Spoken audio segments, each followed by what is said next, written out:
ओम शांति। तो आज भट्टी की संपूर्ण आहुति है। आप सभी किस चीज की आहुति डालेंगे?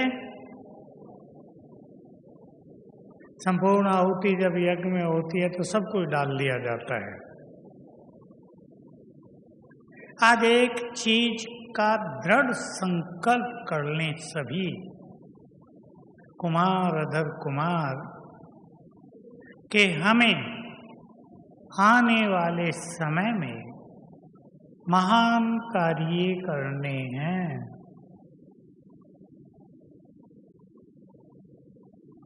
बोलो, ये संकल्प पसंद है?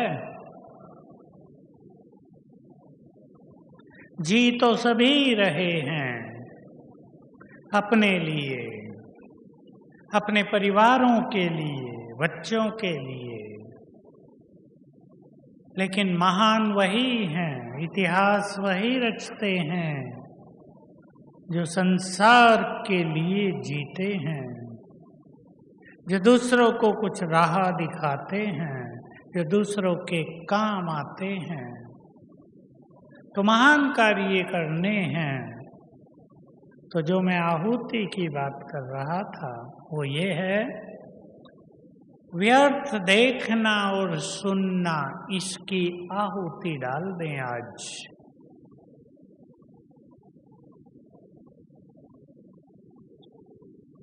मैं भी जानता हूं और आप भी जानते हैं कि ये स्थूल चीज नहीं है कि आहुति डाली और खत्म हो गई।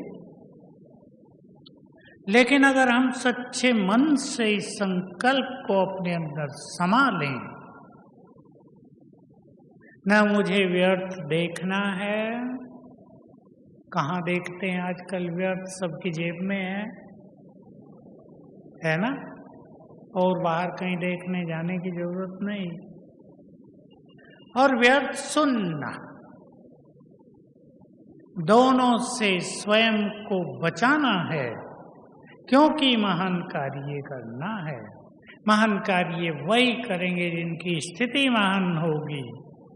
जो आज का टॉपिक है, स्वस्थिति श्रेष्ठ होगी। स्वस्थिति बहुत सुंदर टॉपिक है।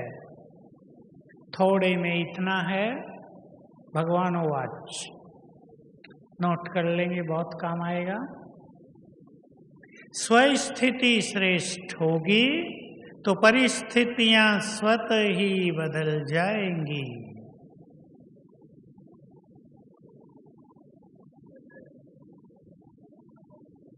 स्वस्थिति श्रेष्ठ होगी तो परिस्थितियां स्वतः ही बदल जाएंगी। और स्वस्थिति श्रेष्ठ होती है स्वमान से। ये बाबा का एक बहुत गुह्य रहस्य भरा हुआ महावाक्य है। हमें अपनी स्थिति को श्रेष्ठ बनाना है, महान बनाना है, एग्जाम्पल सेट करना है। स्वमान को गहराई से अनुभूति में लाएं, उसे स्वीकार करें, तो हमारा जीवन स्वमान का स्वरूप बनता जाएगा। ये स्वमान हायर कॉन्शियसनेस है। हायर कॉन्शियसनेस ऊंची स्मृति है, ये ऊंची स्थिति है। इससे छोटी बातें, नीचे की बातें नीचे रह जाती हैं।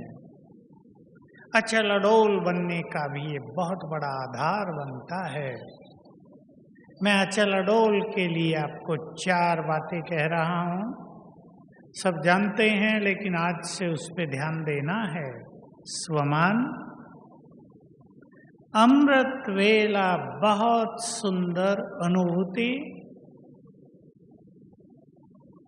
पवित्रता का श्रेष्ठ बल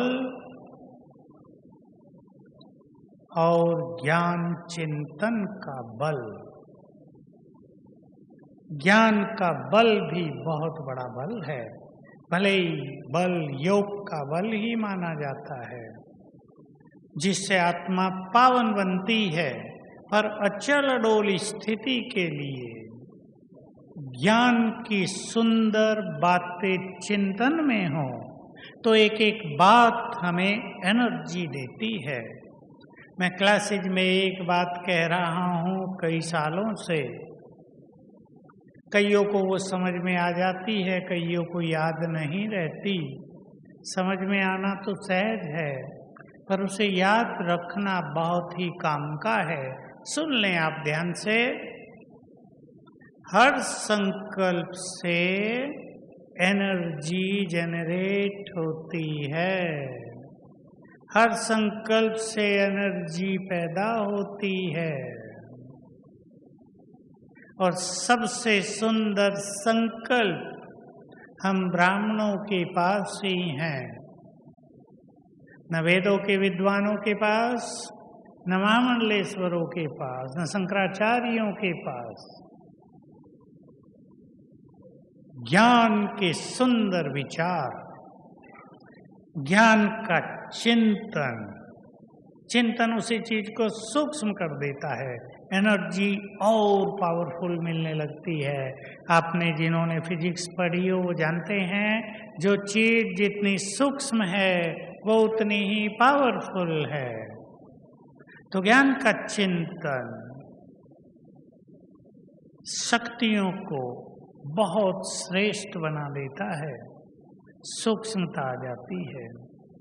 स्वमान के संकल्प सबसे महान संकल्प होते हैं। संसार में जो किसी की कल्पनाओं में नहीं है। बाबा की मुरली में अभी अभी हम सब ने सुना है, तुम जहान के नूर हो। सुना है ना? दुनिया में तो कोई ये कहना भी नहीं जानता। संडे की मुरली में दुनिया में तो किसी को इसका अंदाज भी नहीं, बड़े बड़े विद्वानों को। जहान के नूर, जहान की लाइट, तुम हो तो जहान में प्रकाश है, तुम न होते तो जहान वीरान बन जाता। ये भगवान कह रहे हैं। कितना महान संकल्प है। तुम पूर्वज हो, सबकी पालना करने वाले। तुम्हारा एक एक संकल्प श्रेष्ठ संकल्प दूसरों की पालना करता है। तुम्हारे श्रेष्ठ कर्म संसार को बल देते हैं। तुम्हारी पवित्रता संसार की करोड़ों करोड़ों आत्माओं को निष्पाप होने की प्रेरणा देती है। कितने महान संकल्प हैं ये बाबा के। इन सब से हमें एनर्जी मिलती है, इसलिए बहुत ध्यान देंगे। नेगेटिव संकल्पों से नेगेटिव एनर्जी, पॉजिटिव संकल्पों से पॉजिटिव श्रेष्ठ एनर्जी मिलती है। अगर कोई व्यक्ति नेगेटिविटी में रहता है, अब और गहराई से ध्यान दें, तो नेगेटिव एनर्जी पैदा हो रही है। तो चारों ओर संसार में जो नेगेटिव एनर्जी है उससे वो व्यक्ति जुड़ जाता है, अट्रैक्ट करने लगता है उस बैड एनर्जी को। इसलिए बहुत ध्यान देना है।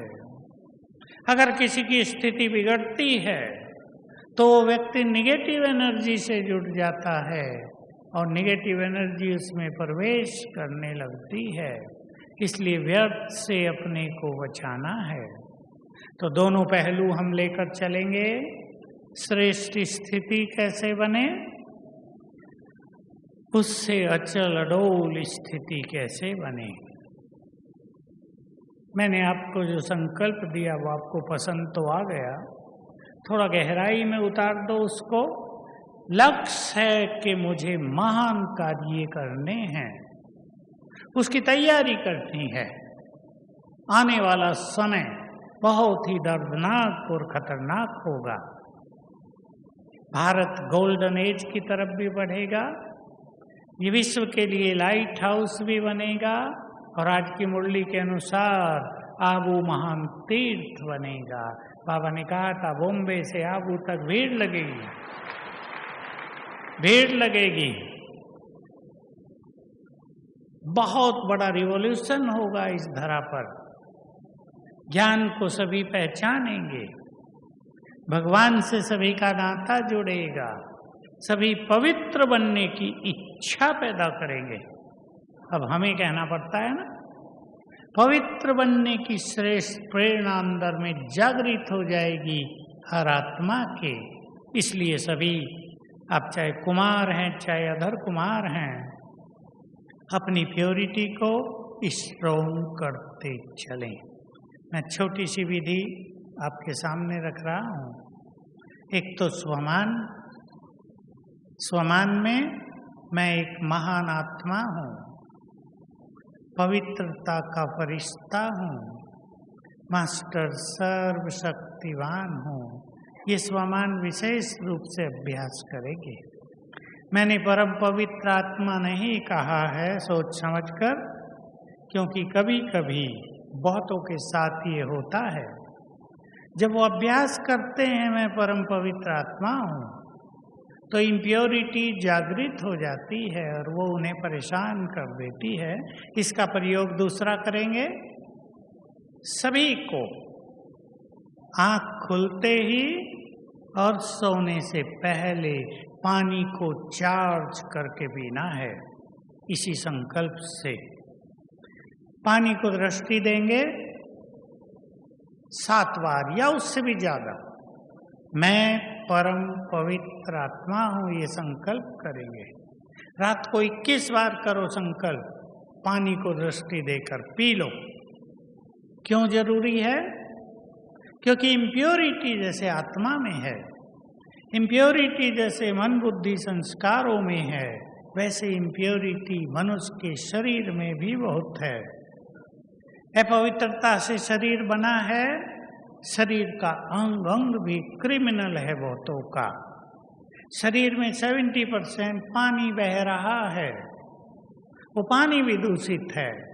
अगर ऐसा चार्ज करके पानी पिएंगे तो अंदर का पानी स्वच्छ होगा, प्योरीफाई होगा, तन पवित्र होने लगेगा। उससे आत्मा को पावन बनाने में बहुत बड़ी सपोर्ट मिलेगी। आपकी नींद सतो प्रधान होने लगेगी, स्वप्न पवित्र होने लगेंगे, देह का आकर्षण समाप्त होने लगेगा। ये 2 चीजें, स्वमान और पानी चार्ज करके पीना, ये अपनी प्योरिटी को महान बनाने की सरल विधि है। लेकिन बाबा की मुरली में एक बात हमेशा आ रही है कि तुम्हें पावन बनाने के लिए ही मैंने राजयोग सिखाया है। सर्वशक्तिवान से तुम शक्ति लो। पीछे बाबा ने कहा 2-4 दिन पहले, तुम सर्वशक्तिवान की सारी शक्तियां हजम कर जाते हो। इन शक्तियों से ही पवित्रता नेचुरल एंड स्ट्रॉन्ग बनती है। इसलिए अपने योग अभ्यास को भी बहुत बढ़ाएंगे। मुरली की, ज्ञान की, हर एक को ये होमवर्क करना है। मैंने बड़ी बड़ी क्लासेज में पहले भी ये होमवर्क दिया है। 16 ऐसी पॉइंट लिखो मुरलियों से जो स्थिति को अचल अडोल बना दे। 16, लंबी चौड़ी नहीं, 100,000 नहीं, केवल 16। उससे आपको बहुत मदद मिलेगी। कोई भी बात स्थिति को हलचल में ला रही है, वो पढ़ लो 16 पॉइंट, 1 मिनट लगेगा, स्थिति अचल अडोल हो जाएगी। उदाहरण, मन के सारे बोझ मुझे दे दो। मेरी ये बात अनुभव की है बहुत ज्यादा, एक बार नहीं, अनगिनत बार का। बाबा ने जब से कहा मैंने ये बात सुनाई है, नोट कर लें। जो बाप सारे संसार के बोझ उठाने वाला है, क्या वो अपने बच्चों का बोझ नहीं उठाएगा?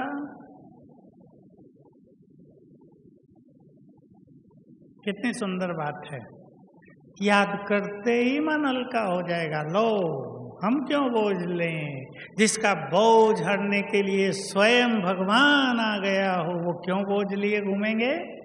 या घूमेंगे कुमार? बोलो आगे वाले, घूमेंगे? नेवर। 1 पॉइंट हो गई। दूसरी बात, मैं आपको एग्जाम्पल दे रहा हूं कैसी बातें आपको लिखना है। मेरे को तेरे में बदल दो, फिकर बाप को देकर फखुर ले लो और बन जाओ बेफिक्र बादशाह। मजा आ जाएगा पढ़ते ही। तुम चिंता क्यों करते हो, मैं हूं ना। आएगा मजा या नहीं? लिख लो ताकि भूले नहीं। ऐसी 16 बातें लिख लेना और ये 16 बातें आपके जीवन के लिए स्ट्रांग हो जाएंगी। जो गृहस्थ में रहते हैं अधर कुमार, बाबा ने कह दिया अपने घर को बाबा का यज्ञ मान लो। मेरा घर नहीं, बाबा का यज्ञ है, तो तुम ब्रह्मा भोजन ही खाओगे। जो अपने घर को बाबा का यज्ञ मानते हैं, भोलेनाथ का यज्ञ, वो ब्रह्मा भोजन ही खाते हैं। उनके भंडारी और भंडारी भरपूर रहते हैं। ये पॉइंट है, बहुत सुंदर। अनासक्त बनने की बातें लिख लो कुछ मुरलियों से, श्रेष्ठ स्मृतियों की कुछ बातें लिख लो। मन हल्का रहेगा। और जब मन हल्का रहता है, हमारी दादी जान की बहुत सुनाती है ये बात, जब हम लाइट हैं तो बाबा की माइट आती रहेगी। जो जितना लाइट है वो उतना ही माइटफुल होता जाएगा, पावरफुल होता जाएगा। तो ज्ञान की 16 पॉइंट्स पसंद है? लिख लेंगे? हाथ उठाओ जो लिखेंगे। केवल अच्छा अच्छा कह के छोड़ नहीं देना है, रास्ते में लिख लेना। कल आपस में 2-4 हों तो आपस में वार्तालाप करके लिख लेना, ये अच्छी बात है। 2-4 बैठते हैं इकट्ठे तो ज्यादा सुंदर पॉइंट लिखेंगे। 16 से भी ज्यादा लिख लो, 25 लिख लो। दूसरी बात, हमारा योग अभ्यास, उसके बिना तो आत्मा पावरफुल बनती नहीं। और जब तक आत्मा पावरफुल न बने, छोटी छोटी चीजें हिलाती रहेंगी स्थिति को। हमें पावरफुल होना है तो मिनिमम 4 घंटे योग तो रोज करना ही है। कुछ बैठकर, कुछ कर्मों में। अपने जीवन में योग को जोड़ देना चाहिए। आपको बिजनेस है, किन किन भाइयों को, अधर कुमार या कुमारों को बिजनेस है, हाथ उठाएंगे। देखो बहुत है, आधी सभा है। मैं आपको एक उदाहरण देता हूं। आप घर से चले अपने काम के लिए दुकान पर, 2-3 मिनट योग में बैठकर ही जाना है। नियम बना लो, नोट डाउन प्लीज। मैं आपको आपकी दिनचर्या बता रहा हूं।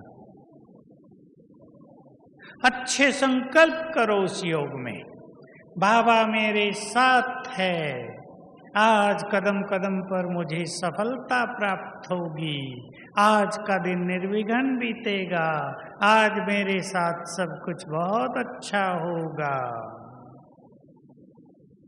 सुंदर संकल्प और योग दोनों करके 3 मिनट, फिर घर से चलो। अब आप बाहर आ गए, आपके पास बाइक है या कार है, उसमें बैठते ही बाबा का आह्वान करो, आ जाओ। दोनों का बाप दादा आ जाओ, फील करो उसकी उपस्थिति। 10 सेकंड लगाओ इसमें, फिर चलो। अपनी दुकान खोलो। भक्ति में भी तो कुछ करते थे ना, अगरबत्ती जला वला के कुछ ना कुछ। दुकान खोलो, बाबा का आह्वान करो। ये आपकी दुकान है, आ जाओ, बैठो इसमें। शुरू करो स्पिरिचुअलिटी से। दिनचर्या में जब आप अपनी दुकान पे थोड़ा सा भी फ्री हो, किसी स्वमान का अभ्यास, और सामने से जो लोग गुजर रहे हों ये आत्माएं हैं, ये अभ्यास बड़ा नेचुरल आप आपका अलौकिक अभ्यास हो जाएगा। टाइम विशेष बचाने की जरूरत नहीं, ये अभ्यास करने से टाइम बच जाएगा। और मैं आपको एक छोटी सी राय देता हूं, 10-10 मिनट अपनी दिनचर्या में 3 बार योग कर लो। बीच बीच में टाइम मिलता है, गीत बजा लो, अच्छे कमेंट्री चलाओ, अच्छा योग करो। आपको ये बाबा का महावाक्य विश्वास पूर्वक जान लेना चाहिए।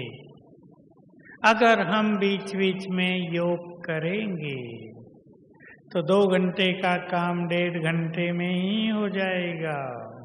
जो विघ्न आने वाले हैं वो आने से पहले ही नष्ट हो जाएंगे। सफलता आपके चरणों में बैठी रहेगी। योग को महत्व दें। ये संकल्प नहीं कि टाइम नहीं है, ये संकल्प नहीं कि बिजनेस में लगते ही हम तो बहुत बिजी हो जाते हैं। ये तो सारा संसार हो रहा है, आप भी बिजी हो गए तो अंतर क्या रहा। बीच बीच में टाइम निकाल लो और स्ट्रिक्टली 10-10 मिनट अच्छा योग करो। बोलो हो सकता है, ऐसे नहीं छूटेंगे आज आप। पक्का प्रोग्राम बना के उठना यहाँ से।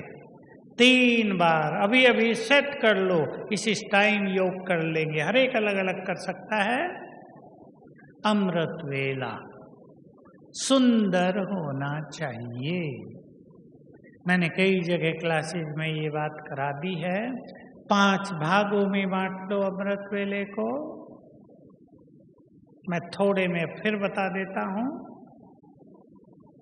क्योंकि कोई भी समय जब हम योग अभ्यास करते हैं, चाहे अमृत वेला हो चाहे आप 10 मिनट बैठते हो, आपको एक लक्ष्य के साथ अवश्य बैठना है। 10 मिनट आप बैठ रहे हैं तो 10 मिनट के लिए आप 2-3 अभ्यास माइंड में रख लो, मुझे ये करना है। ऐसे योग में बैठना है तो कुछ नहीं मिलेगा, मन भटकता रहेगा। मुझे ये अभ्यास करने। अमृत वेला आँख खुलने से ही प्रारंभ करना है।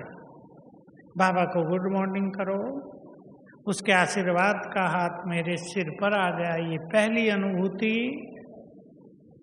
दूसरा संकल्प, बाबा आपने मुझे सब कुछ दिया, बहुत बहुत शुक्रिया। बिजनेसमैन बहुत बैठे हैं, हमेशा संकल्प करना खुले मन से, बाबा हे भोलानाथ दाता, आपने मुझे सब कुछ दिया, बहुत बहुत शुक्रिया। जान लें आप ये राज, जिस चीज के लिए हम बाबा को शुक्रिया करेंगे वही चीज बढ़ती जाएगी। बाबा नेक्स्ट संकल्प, आपने मेरे सोए हुए भाग्य को जगा दिया, मुझे बहुत भाग्यवान आत्मा बना दिया। आप स्वयं भाग्य विधाता मेरे पास आ गए, आपको बारंबार शुक्रिया। अगर थोड़ा बहुत भाग्य सोया होगा वो भी जग जाएगा। मैं बहुत सुखी हूँ, आपने मुझे बहुत सुखी बना दिया। बाबा से बात कर लो सवेरे, शुरुआत इस तरह करेंगे अमृत वेले की, आँख खुलते ही आपको पाकर मैं बहुत सुखी हो गया।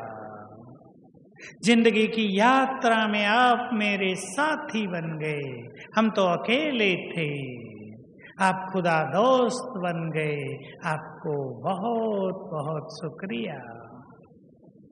मैं बहुत धनवान हूँ, आपने अविनाशी खजाने मुझे प्रदान किए, अखुट खजाने दिए, स्थूल धन भी बहुत दिया, आपको पद्मा पदम बार शुक्रिया। ये नहीं कहना बहुत कम दिया पैसा, आधे मन से भी नहीं करना कि सब कुछ दिया पर अंदर में चल रहा है, जेब तो खाली है, अकाउंट तो खाली है, ये नहीं। पूरे नशे के साथ आपने मुझे सब कुछ दिया। आपके पास 100 रुपए भी है ना, खुशी में डांस करो, आपने सब कुछ दिया। 100 से शाम तक ही 1000 हो जाएंगे। देखना है जादू आप। तो पहले पहले ऐसे बाबा से बातें करते हुए, सुंदर विचार करते हुए अपने को चार्ज करेंगे। आपने मुझे सारी शक्तियां देकर मास्टर सर्व शक्तिवान बना दिया। आपने मुझे सफलता का वरदान दे दिया। आपने मेरे ऊपर, हे परम सद्गुरु, वरदानों की बरसात की। आपको कोटि कोटि बार शुक्रिया। चार्ज हो जाएंगे आप, नींद आएगी नहीं। उसके बाद बहुत आनंद होगा। सेकंड स्टेप, 5 स्वरूपों का अभ्यास। थर्ड, रूहानी ड्रिल। यहां से सूक्ष्म लोक में अच्छे अनुभव करना, बाबा से मिलन, बाप दादा से दृष्टि लेना। और मैं एक बात सबके सामने कह देना चाहता हूं, बाबा की बहुत बहुत गहरी है, सभी को करनी है। बाबा का महावाक्य, सवेरे बाप से दृष्टि लो वतन में जाकर, और संसार को पूर्वज बनकर दृष्टि दो। मैं पूर्वज हूं, इस स्वमान में स्थित होकर संसार को दृष्टि दे दो अपने घर से ही। कुछ समझ में ना आए तो ग्लोब को दे दो, धरती के गोले को। बहुत बड़ा काम होगा। चौथी प्रैक्टिस, परमधाम में बाबा के साथ पावरफुल योग, ज्यादा संकल्प नहीं। 5वीं प्रैक्टिस, संसार को सकाश देना। सकाश देना बहुत बड़ा पुण्य है। इन 5 हिस्सों में आप सवेरे के समय को बांट लो, और जब आप 10 मिनट योग करो उसको भी भले ही 2-3 हिस्सों में बांट लो, इनमें से ही ले लो, तो बहुत आनंद आएगा। योग युक्त स्थिति बनेगी, मन फुल रहेगा। जब देखो घड़े में पानी आधा होता है तो छलकता रहता है। हम फुल होंगे ना, खुशियों में फुल, श्रेष्ठ संकल्पों में फुल, प्योरिटी में फुल, ज्ञान के खजाने से फुल, तो योग भी फुल, स्थिति अचल अडोल, छलकती नहीं रहेगी, हलचल नहीं रहेगी। स्वमान के बारे में तो सब बहुत कुछ जानते हैं। हमारी स्थिति को गिराने वाली कौन सी चीजें हैं? बाबा का एक ही महावाक्य इसके लिए काफी है। ज्ञानी आत्मा वे हैं जो मान अपमान, सुख दुख, हार जीत, निंदा स्तुति, लाभ हानि सब में समान रहें। बस इसकी प्रैक्टिस करेंगे तो स्थिति अचल अडोल होती जाएगी। और आने वाला जो समय है, जो सबको हिलाकर रख देगा, पता है ना कौन सा समय आ रहा है? ऐसा तो नहीं ना कि समय बदलेगा नहीं। कई लोग प्रश्न पूछ रहे हैं, बाबा तो आता नहीं, स्थिति हमारी ढीली हो गई है, बाबा नहीं आता तो तुम बाबा के पास जाओ। यही करना है बस। बाबा इसीलिए नहीं आता। ड्रामा में बाबा का आगमन इसलिए बंद हुआ कि बाबा चाहता है तुम मेरे पास आओ, आनंद कई गुना ज्यादा हो जाएगा। कई लोगों ने ये भी पूछा, कई कह रहे हैं श्री कृष्ण ने जन्म ले लिया क्या? देखो, इसमें एक छोटा सा कंफ्यूजन हुआ था कि संगम पूरा होते ही देवता गद्दी पर बैठेंगे लक्ष्मी नारायण, तो श्री कृष्ण का जन्म पहले होना चाहिए। लेकिन बाबा ने इस समय को थोड़ा आगे बढ़ा दिया था। देवता पतित धरा पर कदम नहीं रखते। और श्री कृष्ण अकेला जन्म लेगा या उसके साथी भी आएंगे? बोलो, अकेला आएगा या लाखों आएंगे? देवताओं को पतित आंखों से नहीं देखा जा सकता, इसलिए अभी श्री कृष्ण के जन्म लेने का समय नहीं आया है। अभी तो युग बदलेगा, बहुत खेल चलने वाला है, जय जयकार होगी, फिर देवताओं का आगमन धरा पर होगा। 2020 पूरा होने पर और 30 तक का ये पीरियड विश्व परिवर्तन का समय है। इसमें विनाश भी भिन्न भिन्न तरह से होगा, भूकंप बहुत होंगे। स्थिति को अचल अडोल बनाने के लिए मैं एक सुंदर और गहरी धारणा सभी के समक्ष रख रहा हूं, जो बहुत सुंदर है। निष्काम भाव। दूसरी धारणा है समर्पण भाव। तीसरी धारणा है त्याग भाव, सेवा भाव, निष्काम भाव। कुमार तो सभी प्राय सेवाओं में लगे रहते हैं, और जिन सेवा केंद्रों पर कुमारों की संख्या अच्छी होती है, वहाँ की सेवाओं की रौनक सुंदर होती है। इसलिए कुमार बधाई के पात्र हैं इस बारे में। लेकिन मैं एक बात जोड़ूंगा, जैसे कुमारों को सेवा की लगन रहती है, मुरली की लगन भी रहनी चाहिए। निष्काम भाव धारण करना है। निष्काम भाव क्या किसे कहते हैं? इंग्लिश में सेल्फलेस मोटिवेशन। सेवा करनी है, कुछ चाहना नहीं रखनी है। सेवा की बाबा पर अर्पित।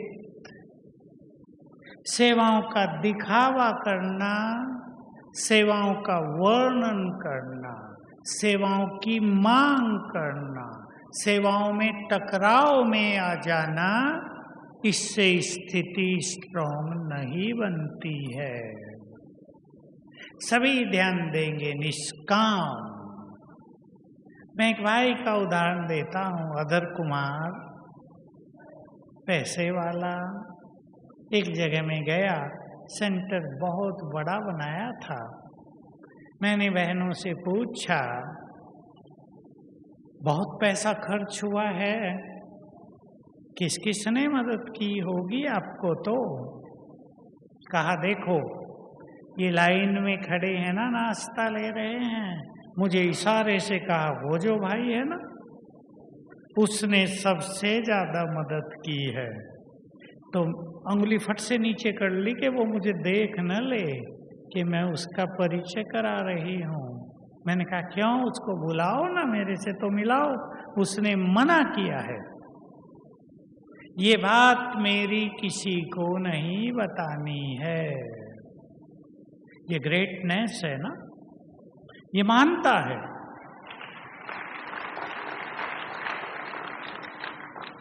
मतलब उसने करोड़ों में मदद की, लेकिन कहा कि नाश्ता भी लाइन में जैसे सब खड़े हैं, मैं भी वैसे ही लाइन में खड़ा होकर नाश्ता लूंगा, स्पेशल नहीं। देखो कितनी निष्काम भावना है। दूसरी जगह एक भाई ने थोड़ी सी जमीन दी। कुछ बड़े लोग मधुबन से गए थे, सबका परिचय कराया, उसका नहीं कराया। गलती तो है बहनों की। और वो रूस गया। रूस नहीं चला गया, रूस गया, नाराज हो गया। आखिर जब मैं गया, मुझे बताया, इसको मनाना तुम्हारा काम है, अब तुम्हारी बात तो मान लेगा।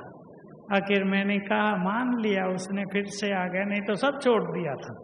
ज्ञान योग सब छोड़ दिया था, बाबा को ही छोड़ने का प्रोग्राम था उसका। अब ये और वो दोनों का अंतर, एक का बहुत बड़ा भाग्य बनेगा, दूसरा कामना रख रहा है, उसका भाग्य डाउन होता जाता है। निष्काम भाव धारण करो, कुछ नहीं चाहिए, जो चाहिए था वो तो मिल गया, अब मान के पीछे भागदौड़ नहीं। संगम युग पर महान वही बनता है। संगम युग क्या कहें, सारे संसार में आज तक भी जो महान पुरुष हुए हैं, महान वही हुए हैं जो मान से परे हो गए। सारी श्रीमद् भगवत गीता इसी पर लिखी है, मान से परे, क्योंकि ये चीज अभिमान बढ़ाती है। बहुत काम करो, बहुत सेवा करो, बड़े बड़े काम करो, रिटर्न में कुछ नहीं चाहिए। पसंद है ये बात? तो उस सेवा का बहुत बड़ा बल मिलेगा, वो बल आपको योग युक्त करेगा, स्थिति में रौनक ले आएगा। एक चीज। दूसरी चीज, समर्पण भाव। गृहस्थ वाले अधर कुमार बहुत बैठे हैं, मैं आप सभी को एक छोटी सी चीज सिखा देना चाहता हूं। बहुत भाई लोग कर रहे हैं दुनिया में। जो कुछ भी आप अपने घर में लाते हैं उसको बाबा के आगे रख दो, अर्पित। मैंने देखा, एक जगह में जाता हूँ, जब सूरत में जाता हूँ तो उन्हीं के घर ठहराती हैं बहनें मुझे, तो मैं रोज देखता था, अच्छा बिजनेस है उनका, बड़ा थैला बड़ा भर के लाते थे वो से हमको। बाबा का बड़ा रूम बनाया हुआ, इतना बड़ा रूम तो सेंटरों में भी नहीं होता, बाबा के आगे रख देते थे। मैंने जानबूझकर पूछा, ये क्या है इस थैले में बाबा के आगे रख दिया है? कहा, ये आज की कमाई है, बाबा को अर्पित। समझ गए ना? आगे तो मुझे कुछ कहना नहीं है। फिर बाबा आपको खिलाएगा। आपने सब कुछ बाबा को अर्पित कर दिया, अब भोलानाथ आपकी पालना करेगा, तो उससे अच्छी पालना तो कोई कर ही नहीं पाएगा। ये प्रैक्टिस, ये नेचर सभी को बना लेनी है। कपड़े भी लाओ, चाहे माताएं तो करती हैं, सब्जी भी लाती हैं बाबा के आगे, और घर का सामान लाए बाबा के आगे, तुमको अर्पित, अब तुम्हारी ओर से हम इसे स्वीकार करेंगे। बोलो, पसंद है? पसंद है सबको? तो ये समर्पण भाव, निष्काम भाव स्थिति को बहुत डिटैच बनाएगा और हमारी सूक्ष्म शक्तियां बढ़ती जाएंगी, जो हमें अचल अडोल बनाएंगी। मान अपमान में हमें समान रहना है, सुख दुख में भी समान रहना है। पहले मैं मान अपमान की बात ले लेता हूं। संसार में सबसे कठिन काम होता है अपमान को सहना, वो भी बार बार। एक आध बार हुआ हो तो चल जाता है, वो भी अपनों से। अपने अगर बार बार अपमान करें, यदि किसी को संसार में अपमानित होना पड़े, यदि किसी को समाज में अपमानित होना पड़े, तो मनुष्य कभी कभी टूटने लगता है। लेकिन हमें मान अपमान में समान रहना है, इससे हमारी सूक्ष्म शक्तियां बहुत बढ़ जाएंगी। कैसे? पहले तो एक सूक्ष्म चीज, जो मनुष्य मान को पाकर बहुत फूल जाता है, उसके अंदर अपमान को सहने की शक्ति नहीं रहती। बाबा के शब्दों में, जो मान को स्वीकार कर लेते हैं वो अपमान से बहुत हर्ट होते हैं। इसलिए मान हमें मिलता है, उसको हम कैसे स्वीकार न करें? एक विधि। आपने कहीं बहुत अच्छा भाषण किया, आपको बुलाया गया कि एक हमारा स्कूल है, बहुत अच्छा प्रोग्राम आपको देना है, रोज देना है। आप रोज जाने लगे, बहुत अच्छा प्रोग्राम देने लगे, आपको वो मान देने लगे, देंगे, नेचुरल देंगे। जब कोई मनुष्य अच्छा काम करता है, मान उसके पीछे पीछे आता है, मान मिलेगा। लेकिन उस मान को बाबा को अर्पित करते चलना, उस मान से अभिमान ना आ जाए, मैंपन ना आ जाए, ये है मान को स्वीकार न करना। क्लियर है ना? मान खूब मिले, मान मिलना श्रेष्ठ भाग्य की निशानी है।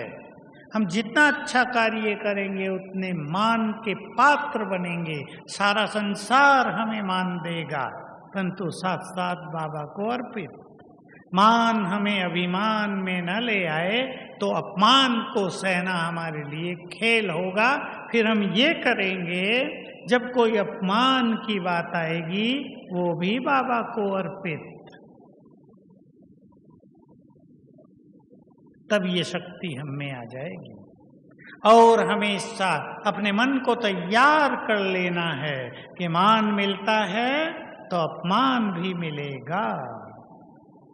जब हम मान को बहुत स्वीकार कर लेते हैं तो कभी कभी मान के प्यासे हो जाते हैं, अपमान भारी लगता है, अपमान होना ही नहीं चाहिए, फीलिंग आ जाती है, स्थिति बिगाड़ देते हैं। पर हमें तैयार होना है, मान के साथ अपमान भी आता है।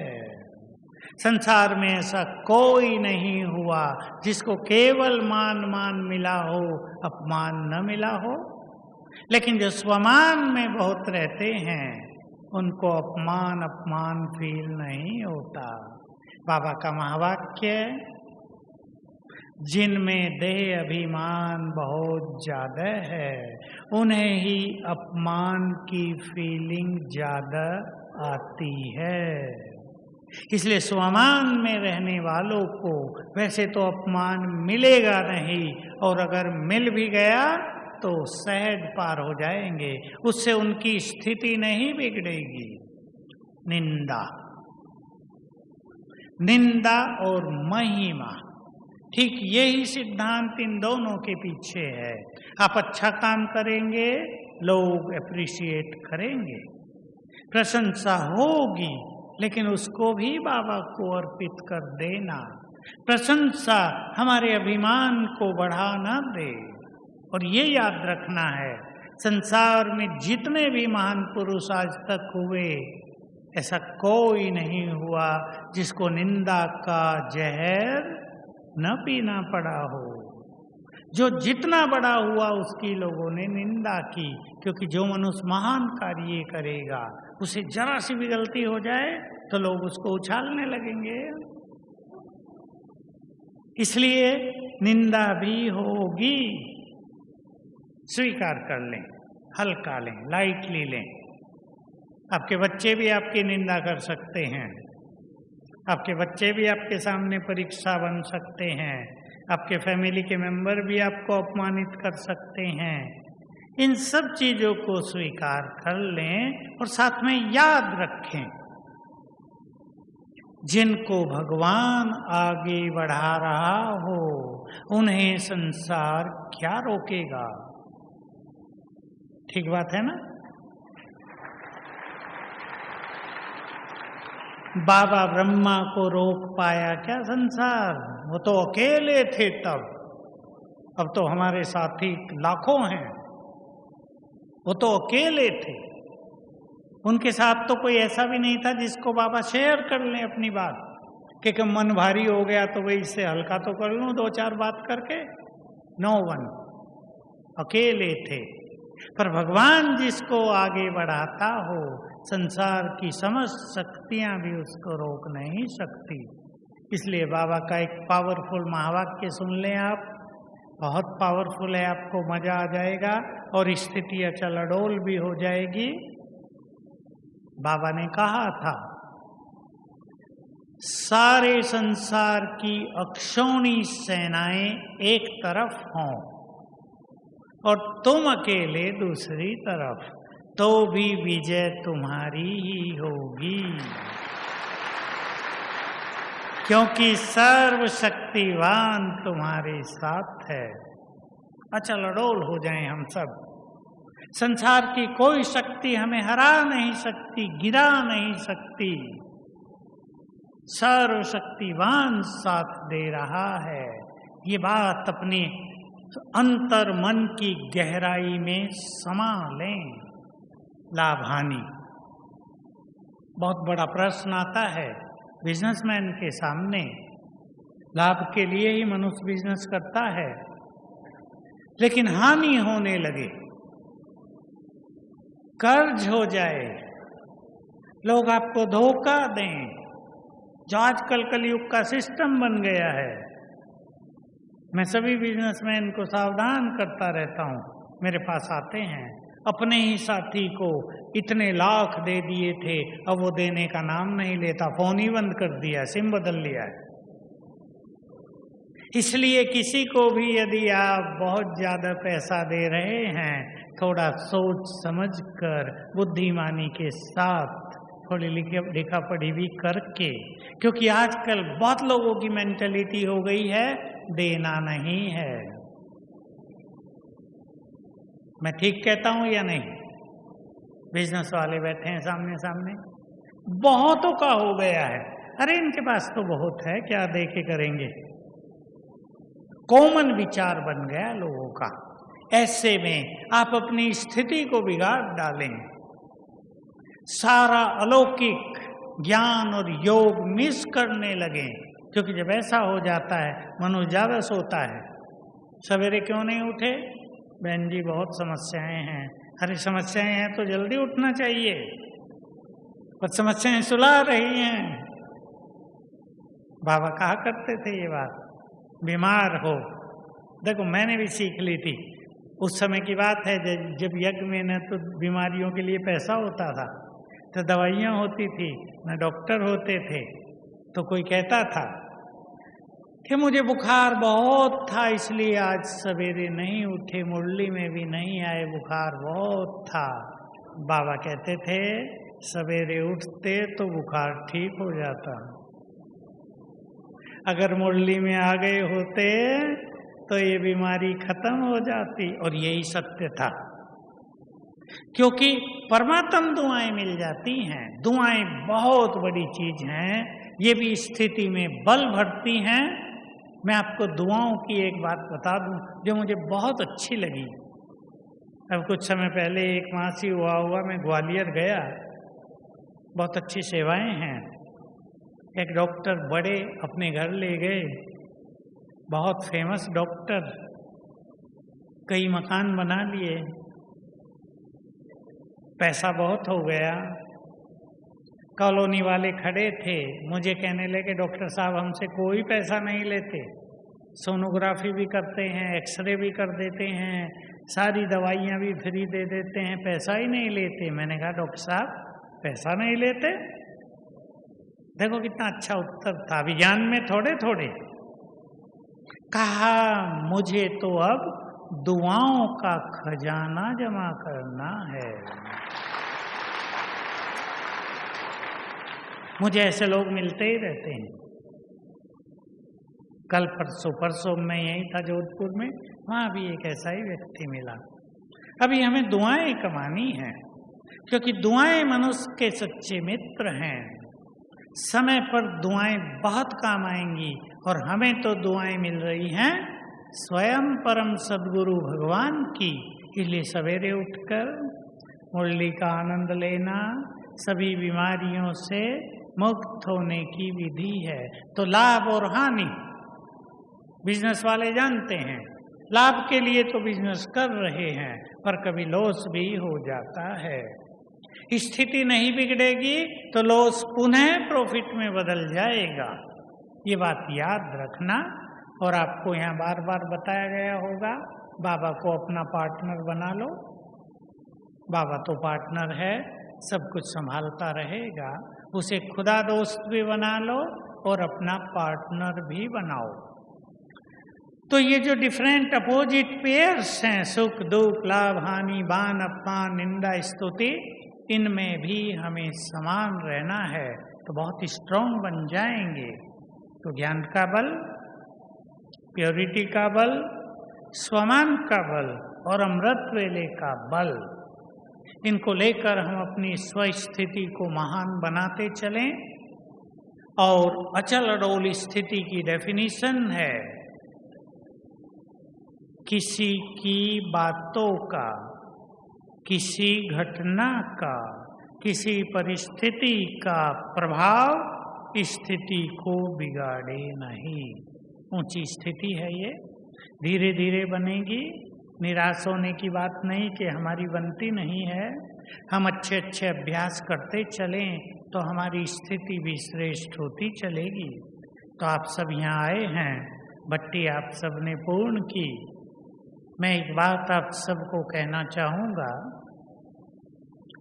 पुरुषार्थ श्रेष्ठ उनका ही होता है जो लक्ष्य के साथ आगे बढ़ते हैं। बिजनेस में भी तो आप लक्ष्य बनाते हैं ना, एक साल में इतना कमाना है, दिवाली आई है इतना कमाना है। पुरुषार्थ में भी छोटे छोटे लक्ष्य बनाए जाएं। पूरे जीवन का लक्ष्य अलग, 3-3 मास का लक्ष्य, 6 मास का लक्ष्य, 1 साल का लक्ष्य। वही इस 18 जनवरी से अगले 18 जनवरी तक हम ये अभ्यास करेंगे। तो भट्टी की बहुत सारी बातें सुनकर अब एक 5 पॉइंट का प्रोग्राम बना लेना अपने जीवन के लिए, लंबा चौड़ा नहीं, 5 पॉइंट प्लान, 5 बातों का प्लान। अब ये करेंगे कल से ही या घर जाकर, अब ये अभ्यास करेंगे, उनमें स्ट्रिक्ट हो जाएं। और बाबा ने एक बहुत अच्छी बात सिखा दी, जो प्रतिज्ञा करो, जो प्लान बनाओ, उसको रोज रिवाइज करो, उसको अपने सामने रख लो, रोज उसे पढ़ो ताकि उसकी स्मृति रहे, वो फ्रेश होता रहे, तो ढीलापन नहीं आएगा। आप सब आए हैं, अवश्य चार्ज हो गए होंगे बहुत अच्छी तरह। मोबाइल चार्ज हो गया पूरा? मोबाइल की बैटरी भी तो चार्ज करनी पड़ती है, आप सबकी बैटरी पूरी चार्ज हो गई है। अब ये नहीं उसको डिस्चार्ज होने देना है, अब उसको सदा ही चार्ज रखना है। और इतना चार्ज रखना है कि आपके द्वारा दूसरे भी चार्ज होते चलें। जब जियो निकल रहा था, जब जियो निकला था तो एक फोन दूसरे के पास रख देते थे ना, तो सब डाउनलोड हो जाता था। तो ऐसी पावरफुल बैटरी रखनी है कि सबकी बैटरी आपको देखकर चार्ज हो जाए। अपने जीवन को इतना खुशनुमा बनाना है कि आपके घरों में खुशी का माहौल बना रहे। और लास्ट बात अदर कुमारों के लिए है, प्रेशर का माहौल घर में न बने, हल्का करें माहौल को। बड़ी से बड़ी बात भी हो जाए, बाबा ठीक करेगा यही बोलो, सब कुछ ठीक हो जाएगा यही बोलो, ये बुरा समय बीत जाएगा, आनंद के दिन आ रहे हैं। हल्का करो अपने परिवार को। तो जिस परिवार में हल्का माहौल होगा, खुशी का माहौल होगा, वहाँ लक्ष्मी का वास होगा, वहाँ सफलता हमेशा आपके साथ रहेगी और बाबा की उपस्थिति का आभास रहेगा। Thank you very much. ओम शांति।